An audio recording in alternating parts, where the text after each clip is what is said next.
Hey you guys, I thought I would come and tell you the news about Watson, because I know there are some people on here that have followed us for years and know about his history with cancer. Yeah, the cancer's back, unfortunately. So he had a little lump on his willy that we thought was a bite. Well, I didn't know what it was. The end of his willy sort of swelled, can't even speak, swelled up, and we took him to the vet, and she said, "Oh, I think it's a bite." I literally took him to the vet. I can't remember. It was on the day, if not the following day. I think it was on the day actually, and she said, "Yeah, it looks like an insect bite. If it's not gone in 2 days, come back, and we'll need to take a sample of it." So I took him. It went away in 2 days actually, but then it came back up the next week, and I was like, "That's not good," because that's how mast cell tumours act. So Watson's had 2 mast cell tumours, and they go up and come down. Like, you think they're going away and then they come back again, so I was like, oh shit. Actually, I'm saying that, and it didn't really occur to me that it could be a mast cell tumour, because I never knew you got them there. I didn't think of it being that, but when I got to the vet and she said she'll need to take a sample, and she told me that that is an area they get them, the fact that it had been going up and down was the thing that made me really, really nervous, and my vet, to be honest, didn't seem very positive. She said, do you want to talk about the next steps? And I was like, okay, she's doing that because she knows I'm somebody that likes to know, okay, if it is this, what do we do? If it is this, what do we do?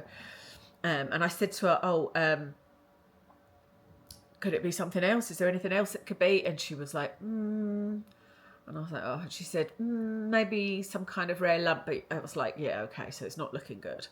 But we've been waiting for over a week for the results. Don't get me started on that. I've been chasing the vets for them. The vet that saw us is off sick, not her fault. But the results were addressed to her. The receptionist couldn't tell me. I kept asking the receptionist to get somebody to phone me. She said she would. Nobody phoned me. I eventually phoned this morning and said, somebody needs to phone me. I can't go through another day waiting, Watson is, in himself, I don't know whether he's okay or not. He's been okay.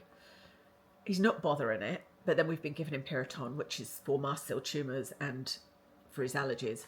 And it's been really, really hot. So I was just saying to one of the dog walkers that yesterday he was really struggling in the heat on the walk. He barely walked, and then he slept for a lot of yesterday, which made me think there's either something wrong with him or it's the heat. But like, my friend's dog was the same.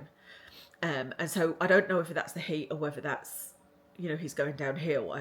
I'll be interested to see how he was on his walk today and how he is this afternoon. That'll be really important because it's a lot cooler today. But the other thing I've noticed is when I check the area, I'm checking the area every day. When I touch around his willy, he is sort of flinching as if he's in pain. So that's concerning me.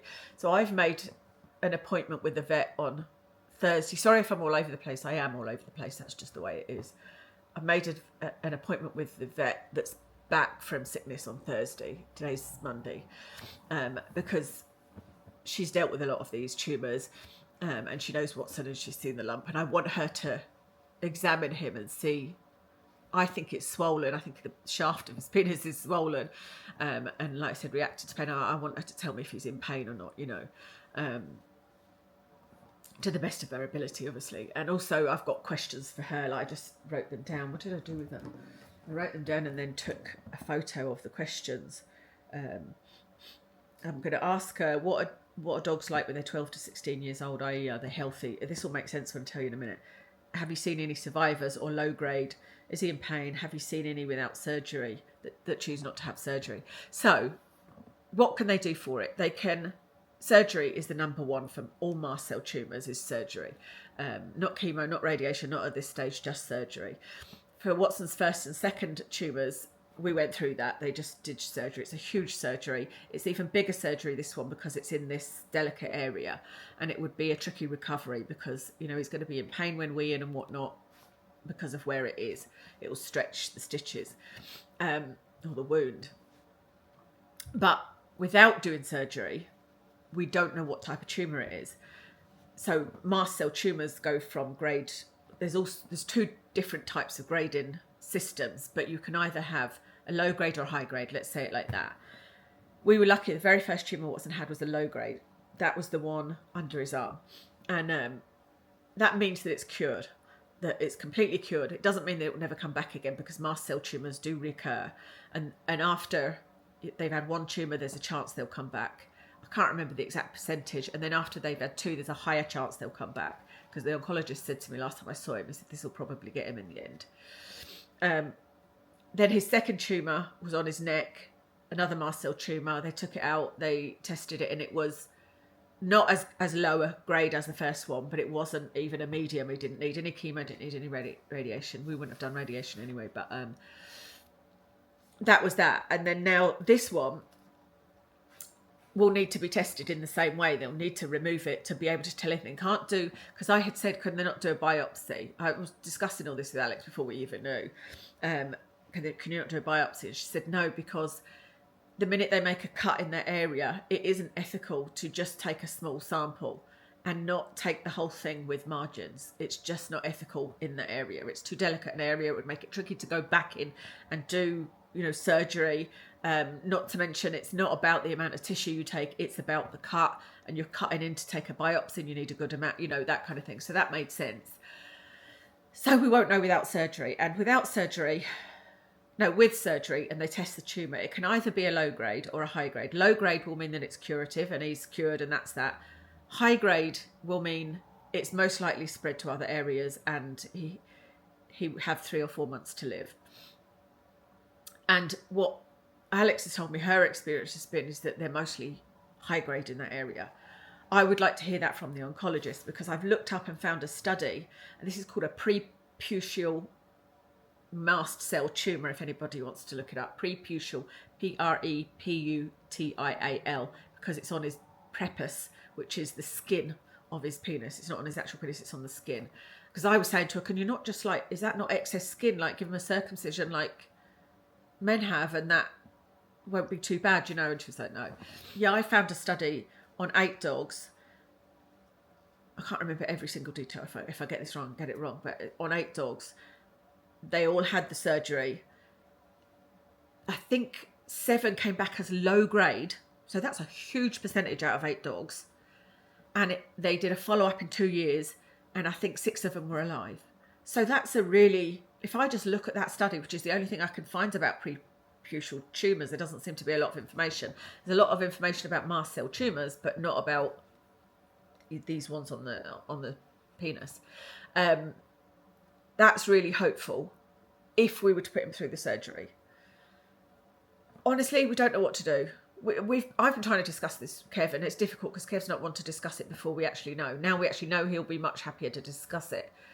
He's definitely one for taking things as they happen. It's the shittest Monday ever, by the way, because he's had a call. I phoned him to tell him, and he was like, I've just had a call to say that my dad, from the carer, to say my dad's ill, I need to go over. So he's going over to his dad's to find out what's going on there. What a Monday. Also, a friend of ours' dog died suddenly on Saturday. Same age as Watson.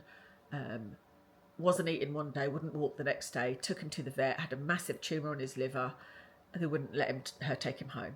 Just had to say goodbye there. So that's awful. It's a dog that Watson knows. We all knows. Kevin and I had tears about that this morning before we even knew about Watson. Forgotten what I was saying. Yeah, we don't know what to do, because it's trying to be selfless, selfishly, we want him here for another few years, for as long as he's got. The average lifespan for Australian Labradoodles is 12 to 14 years, and Watson is nearly 11. So if you look at that, he's not got that long. But if you look at the care we've given him over his life, and I know Labradoodles I met one that was 16 and doing pretty well. It's not impossible that he'll live till 16. And that is currently another 6 years away. 5 years away even. But if we don't do the surgery, we won't know. We won't know if he's on his last legs or not. I don't know what will happen. My biggest question for the oncologist is what is going to happen if he doesn't have the surgery. Is this going to cause him pain? Is this going to grow and cause him pain anyway? In which case, maybe we should do the surgery.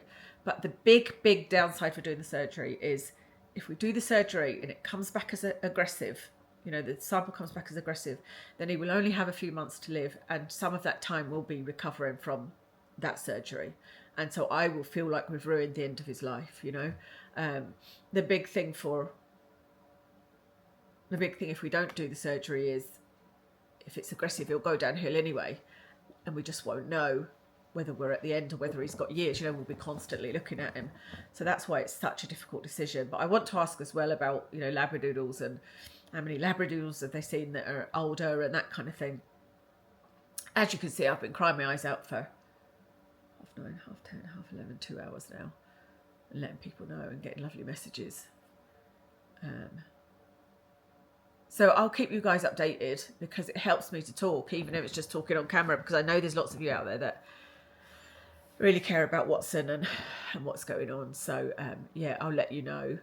I welcome opinions on this. I really do, even if it's a really harsh opinion, because I'll never do something that is not in Watson's best interest, and Kev and I will decide upon that. But I think it's great to have opinions from everywhere and sort of gather them all together and think about them, and you either go, no, I don't agree with that, or that doesn't apply here, or yeah, that's a really good idea, or you know what I mean. I think it's good to gather opinions, especially when your head is not particularly straight when you get that kind of news, is it? So yeah, keep your fingers crossed, pray if you're somebody that prays, send good thoughts out to the universe, etc. And thanks for listening.